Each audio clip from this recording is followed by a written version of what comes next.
Imagine a scenario where, your study tools literally adapt to your emotional state. Right, like a smart textbook or something. Yeah, exactly. Okay. But imagine a textbook that doesn't just present cold facts, but actually senses when you're getting frustrated and literally comforts you. Oh, wow. That sounds incredible. It also sounds completely impossible in the real world. It does.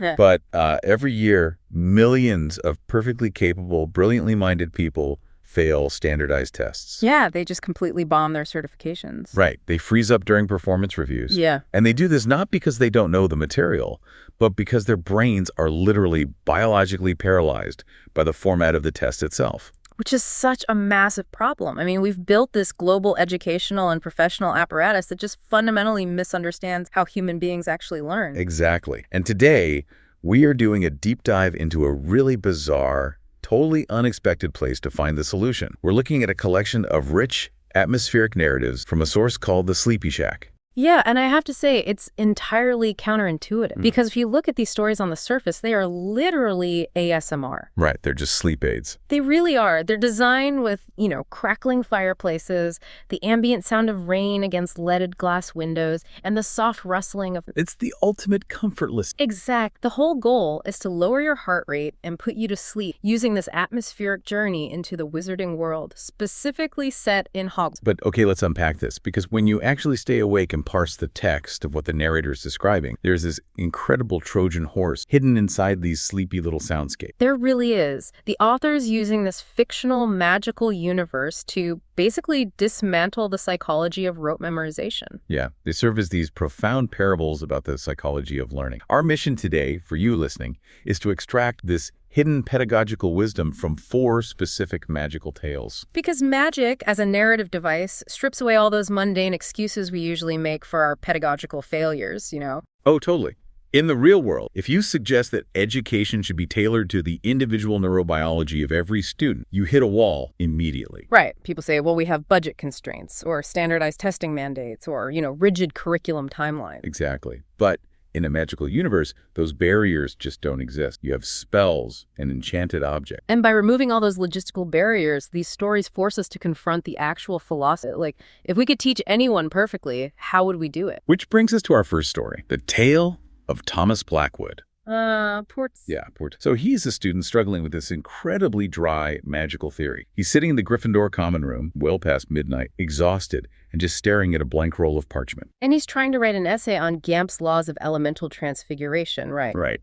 Which is not the fun, wand-waving part of magic. It's the highly complex theoretical physics of their world. Which is exactly the type of material that modern schooling insists on pure cognitive lift. Yeah, you just brute force it into your short-term memory. Exactly. And Thomas is caught in that trap. He's desperately trying to sound academic and use the proper jargon. But he finds this artifact. It's an ancestral walnut wood trunk belonging to Edmund Blackwood from the class of 1897. Oh, Edmund. He's such a great character in the lore. He really is. And inside this trunk, Thomas finds a pristine quill. It's not a standard feather. It's made of this translucent material with these delicate golden veins running through it. The physicality of the quill is so important here. It's not bedazzled or flashy. It's functionally perfect. Right. So Thomas takes this quill, dips it into standard black ink, but when the nib touches the parchment, the ink flows silver. It's described as pooling and shimmering like liquid moonlight. Yeah, it's beautiful. But the crazy part is the quill completely ignores Thomas's conscious intent. Because he's sitting there trying to write out a mathematical formula for Gamp's third law. Right. But the quill uses this silver ink to completely bypass his anxious academic overthinking. It literally hijacks his hand. Exactly. Instead of formulas, it starts translating Gamp's laws into a deeply emotional story. It writes about a quote-unquote dream grandmother whose cat, Whiskers, turns liquid in the morning sun. And Thomas fights it, right. He panics because he thinks if he hands in a story about a liquid cat, he's going to fail. Oh, he bears down on the quill, trying to force the academic words out, but he gets so overwhelmed by fatigue that he just passes out over his essay. Which is the magic actually working. Because when he wakes up, he finds 3 feet of parchment covered in this beautiful story. Right. And it's not just a fairy tale. The actual highly technical principles of transfiguration are completely embedded in the narrative. Yeah, the laws of consciousness transfer are explained through the cat pouring his physical form from one sunny patch to another. Okay, wait, I have to play devil's advocate here. Go for it. If he's just dozing off and the quill is writing stories about a fictional grandmother, isn't he just skipping the actual work? I mean, that's what everyone would assume, right? Yeah. If I need you to learn how to code a database, a story about making jam doesn't seem like it has any rigor. But that's the exact skepticism of our current educational paradigm. We think struggle equals rigor. Right. But the quill isn't doing the work for him. It's performing a neurobiological translation. It's translating abstract theory into his personal intuitive language. Unpack that for me. What is intuitive language in a neuroscience sense? Well, historically, humans didn't evolve to memorize abstract lists on a whiteboard.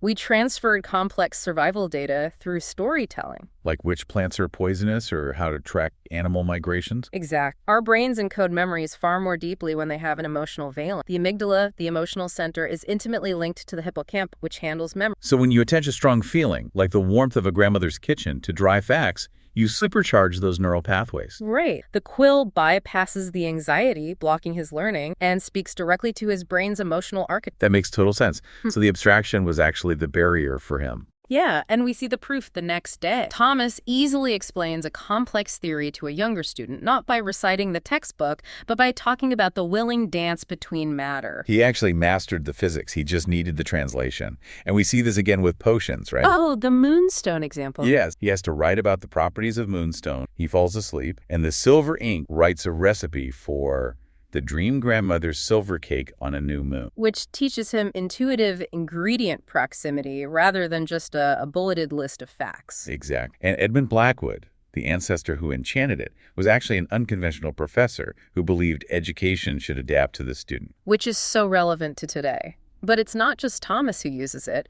His study partner, Sarah McKinnon, tries it. Oh, Sarah's fascinating. She is the total opposite of Tom. She's a rigid, type A, color-coded study habits kind of student. She treats everything like a strict mathematical recipe, which makes herbology her worst subject. Because plants don't care about schedules. Exact. Living things respond to variables you can't. So she uses the quill, and she fights it even harder. The ink actually sputters because her rigidity is warring with the intuitive process. But eventually she falls asleep, and the quill writes about a dream mother who speaks to plants as partners. It completely softens her. It transforms her relationship with the subject from one of domination to one of partnership. It dismantled her maladaptive coping mechanism. Her rigidity was just a mask for her fear of failure. Which brings us to the takeaway for you, the listener. Why should you care about it? Because we all have a silver ink translation. Right. We all have a personal metaphor. Maybe it's sports analytic or cooking that makes complex data suddenly click. And we shouldn't be ashamed of needing that translation. It's actually the highest form of learning. Okay. But as much as I love that, solving internal anxiety only works in a quiet room. Ah, the ticking clock. Exactly. What happens when you introduce time pressure? Which brings us to section 2, the pedagogy of patience and the slow time class. This is arguably the most visceral anxiety in the whole. It really is. So we meet 5 desperate students facing their OWL exam. That's Priya, Marcus, David, Elena, and Jamie. The OWL exams are the massive, high-stakes, standardized tests of their world. Right, and they are panicked. So they find this forgotten, dusty 7th-floor classroom with mismatched furniture. And they discover its unique magical properties. Yes, outside, time is moving normally, but inside, time slows down to a crawl. Which is the ultimate fantasy for anyone on a deadline. Oh, absolutely. But there is a massive catch. The room has rules. Right. Priya immediately tries frantic speed reading, and Elena tries to cram in more color-coded efficiency schedule. And the moment they try to exploit the time when they get frantic, the magic fails. Time violently snaps back to its relentless, stressful pace. Because the author is making the biological reality of the stress response physically manifest. How so? Like neurologically? Well, when the clock is ticking, your brain perceives a threat. It floods your system with cortisol. Right, fight or flight. Exactly. And cortisol actively impairs your prefrontal cortex. It literally shuts down the networks responsible for deep, complex thinking and memory consolidation. So Priya reading faster means she's actually absorbing nothing. Right. Frantic energy destroys the capacity to learn. It's like a Chinese finger trap. The harder you pull and panic, the tighter the deadline grip. That's a perfect analogy. Or like hydroplaning in a car. If you slam the brakes, you spin out. You have to take your foot off the gas to regain control. But the breakthrough in the room only happens when they slow down and collaborate. Elena has this amazing moment. She's white-knuckling her schedules, and Jamie is just quietly cross-proud. Yeah, he's totally overwhelmed. And Elena abandons her rigid schedule to patiently comfort and help him. And that's when time slows down. Thick, golden honey. The magic rewards mutual care and collaboration over competitive hoarding. It explores this concept of coverage versus comprehension. Right. Just because you covered all the material in a sprint doesn't mean you comprehended it. And the room was designed by a professor who understood that the pressure we place on learning destroys the... So connecting this back to the list, in our hyper-optimized, efficiency-obsessed world, true wisdom is often built in the slow time of patient collaboration. Exactly. If you want to master something, you have to let go of the frantic. Okay, so we've covered absorbing information and time pressure. But what about testing? The anxiety of assessment? Yes, Section 3, compassionate assessment via gentle quiz card. How do we evaluate knowledge without inducing terror? Because assessment is usually just an interrogation. Right. Enter Luna Lovegood. She's feeling history of magic, mostly because Professor Binns is a ghost who just drones on with disconnected dates. He's the embodiment of rote, bureaucratic instruction. So Luna creates magical flashcards soaked in moonwater. I love this detail. Me too. And instead of demanding facts, the cards awaken with distinct personality, like a warm grandmother or an encouraging primary school teacher. She intentionally programs them with an emotional baseline of comfort. Yeah. So when a card asks about Grinda Clearwater's 1627 warming charm, it doesn't ask for dates. It asks her to imagine the feeling of waking up cold and choosing to change it. Right. It asks for the human context. And Luna replies that it must have felt like discovering you have agency in the universe. Which is a brilliant way to assess her understanding of the charm's historical impact. Here's where it gets really interesting. We usually view testing as this harsh interrogation. Does a flashcard that gives you a metaphorical hug actually prepare you for a rigorous exam? I mean, that's the false dichotomy we always fall for. That emotional safety and academic rigor are mutual. Exactly. We assume a nurturing environment is a soft environment. Right. But cognitive neuroscience shows that rigor flourishes in safety. When a student feels secure, their intellectual flexibility skyrockets. And we see this with Rebecca, the Slytherin perfectionist. Oh, Rebecca's such a classic case. Every pop quiz is an existential threat to her.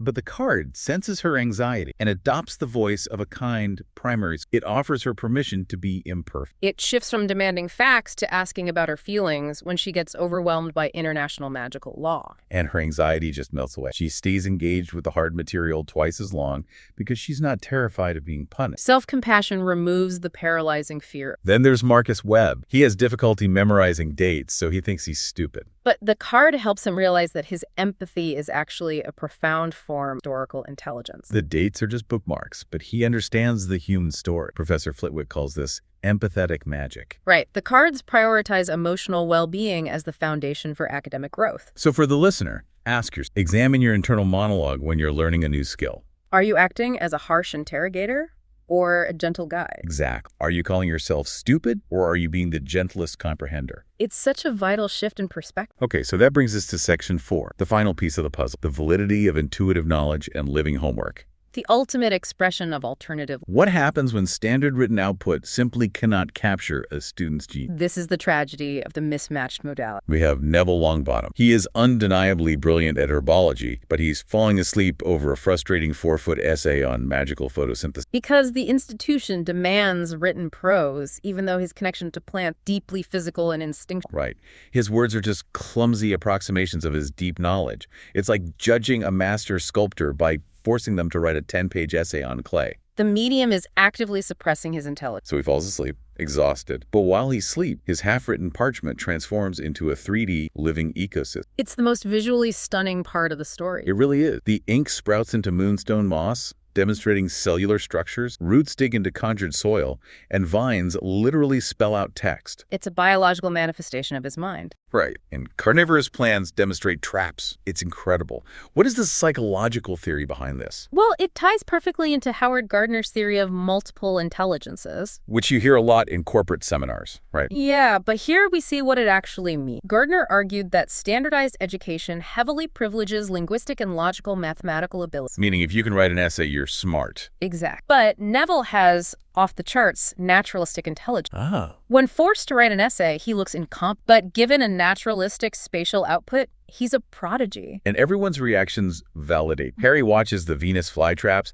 and they actually slow their mechanisms down based on his genuine curiosity. The homework becomes an interactive pedagogical. Yes. Hermione asks analytical questions, and the plants organize into taxonomical groups just for her. Even Snape is impressed. Snape, of all people. He's fascinated by the wound-healing moss demonstrating specific magical compounds. He calls it a masterclass. And Professor Sprout tells him, this transcends traditional limitations entirely. She doesn't dock him points for not writing the essay. She recognizes that his struggle was a mismatch between his natural learning style and conventional methods. And the emotional climax is his grandmother, Augusta Longbottom. She's always been so critical of him. But she sees this living ecosystem, and she cries. She finally realizes his true capability. His quiet, physical understanding of the world is a massive strength. It's such a beautiful validation. So the takeaway here, for everyone listening, struggling with a traditional method does not equate to a lack of intelligence. You might just be trapped in the wrong medium. Exactly. Sometimes you just need to let your knowledge express itself in its natural form. So how do we weave all these threads together? Let's synthesize. From the silver quill,